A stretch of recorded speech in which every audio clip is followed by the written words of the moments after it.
I'll recap some of my original statements I chronicled with our exposure to XANDRIA's Until the End, our 7th entry in our discovery to give her a full album realization of Sacrificium. I have been waiting to get back to this album for days now, and Until the End is a great return into the graces of such a beautiful album of XANDRIA's craftsmanship. Now again, any piece of what they've welcomed thus far that we've enjoyed in mutual company together, I've quite liked of whatever era. But being in the midst of Diana von Giersbergen and her vocal credits paired with the XANDRIA voice and the instrumental prowess again of a symphonic metal extreme of a German origin, I'm just qualifying that for anybody that might be entering the graces of Sacrificium right now in first lens, I really like our journey together with this album. And again, we didn't start out this way by doing a full album sweep. This one originally was not selected to be humored, and yet, you know, the first couple of entrances, notably Sacrificium, Nightfall, Stardust, I love. I've been listening to that one for days in particular. Oh my gosh. Anyway, just to get back into being able to have an opportunity to go through the entirety of Sacrificium so I can listen to it fully for myself, it is a beautifully enrapturing album as a whole. Just the quality of XANDRIA, their prowess of symphonic metal, their voice is well paired to, again, a modern and classical extreme, beautiful duality, exquisite immersion, enrapturing vocals. I cannot get enough of Diana here. Though again, I am somebody who likes any era of XANDRIA. Past, with, again, what we've explored together, which are all the pieces I've surveyed. With Manuela Kronler, to Diana von Giersbergen, to Amber Vuverhees. I love all three of them. And each one definitely has an individual place in my heart of reverence. Though Diana and Manuela, I think, are the closest on operatic extremes, with some minor points of separation. Diana really stands out, though. She was a beautiful attribution to XANDRIA, which, again, wasn't meant to be, at least going by where we stand now in present-day standing post-Theater of Dimensions, but, oh, it should have totally. I would have loved to see more done with her, because what I'm witnessing on these earlier pieces is just something beautiful. That, again, is in the midst of a larger journey, not just with a historical deep dive of XANDRIA, but as well, to Diana's credits, we're going to be humoring a lot of her work in the future, and XANDRIA was a necessary step, right? And a beautiful one to take. Sacrificium truly is a wonderful voice, but if you're waiting in with fresh eyes, and again, I want to keep this open to anybody, whether you're a longtime fan or initiate listener, feel free to hop on board and enjoy Sacrificium as you approach it. Now, I will recommend to you that if you want to entertain this piece first, that's fine, but don't neglect to notice the first 7 pieces. They are incredibly adept works, especially if you want my recommendation, start with Sacrificium and go from there, and re-enter Come With Me, following up in order of these pieces. Whether individually or alongside me, you will thank me. Sacrificium is such a wonderful herald to where we go as an album. Perfectly deserving to give that the title name attribution. It's so good. Anyway, let's continue our ride for the 8th work now of, I believe, 13. Yes, into Come With Me. I'm not sure where we're going in terms of lyrics or identity familiarity. This is very much a fresh eyes exposure for myself. I've not perused in any way. Let's humor it together for a first-time lens. Any piece from XANDRIA to that extreme, it makes it even better. But, oh man, their symphonic prowess paired with Diana's voice. It's truly something special. All right, here we go. Really light entrance on this one. This could be another pause number. Or not. Let's see.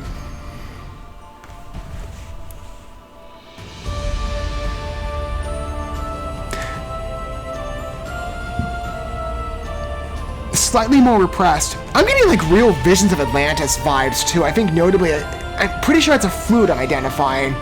It really comes across like some of their scores, with potentially a higher agitation or a degree of it. We'll see.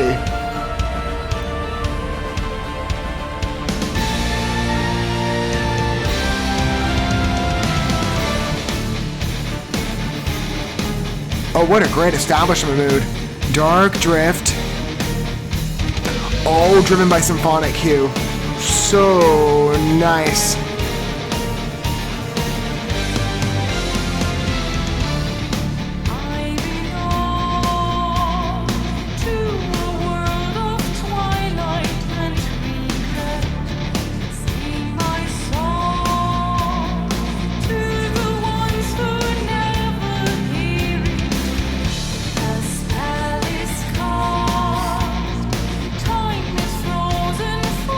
The speed here is drawn back quite a bit with Diana's voice, but again, equal prowess on reach to any of the past numbers.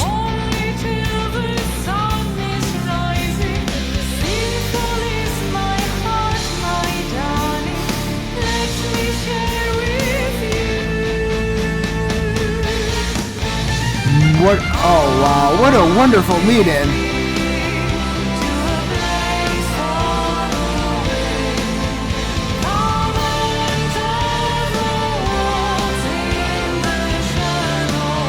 I will.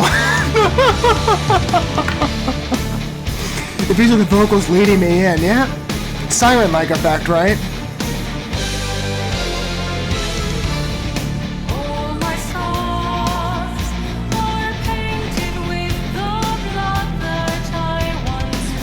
Dramatic imagery. I love the cue on the lyrics here.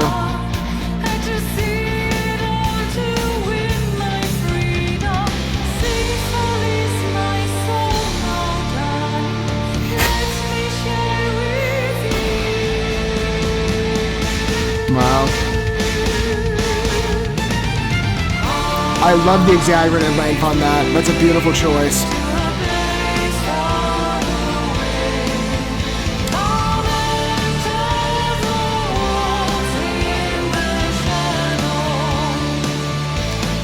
Even number on approach.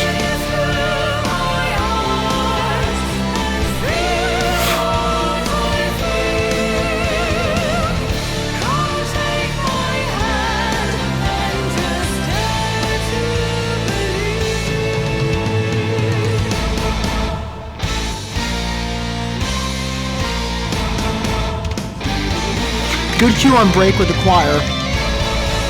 I'm assuming one more chorus, I think.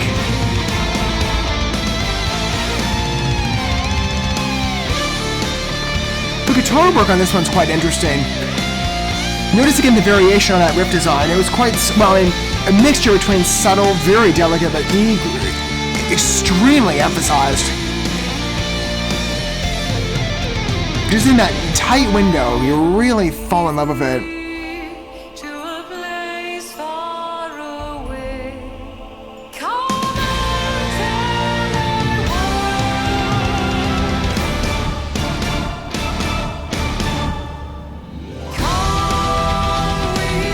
Key shift, okay, not bad.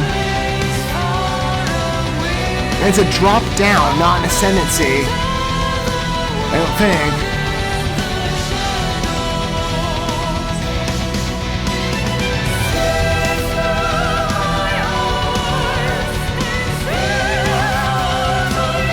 That doesn't mean, you know.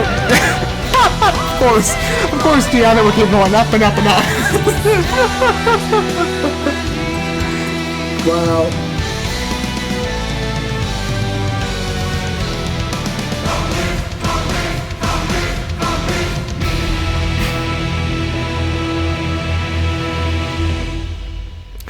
Simulates a plot or pause number quite well, and in effect it might have that temptation of regarding it as such, but it establishes its roughened voice soon after. Even tracking, I love the vocal lingers here, how long the instrumental score duration is for Deanna's voice just drift. Whether it be on the first pre-chorus, let me share with you how long that U is prolonged for, or in the second pre-chorus as well, again, same word, just stretched out even longer. I loved that flow. Even with the concluding entrance of that last key switch, it might descend. Typically, I normally see an ascent on key choice, where then the vocals climb that way. Oh, this is so funny to me. Again, you could, as you could tell when it's on first experience, you think, okay, her voice is dropped down too, but then she just scales up on many, the woman's adventurous of her voice. She truly is a capable singer.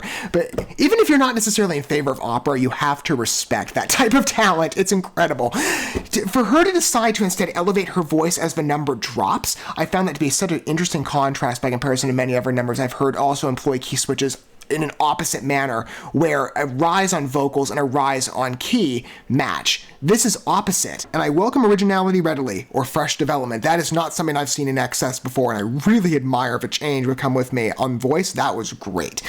Beautiful last trait. Again, lingering verses that really stay with you. And immersion as we begin, though, like I said with that, I think it's a flute.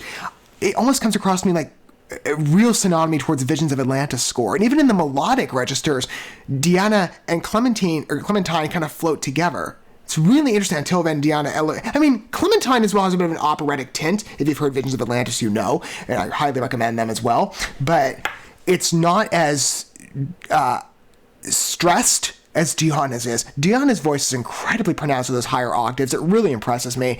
But, oh my gosh, an immersive score, but again, it's quite reminiscent of other symphonic metal traits, developed well and naturally as a tune, with some independent choice I found, as I said, quite favorable.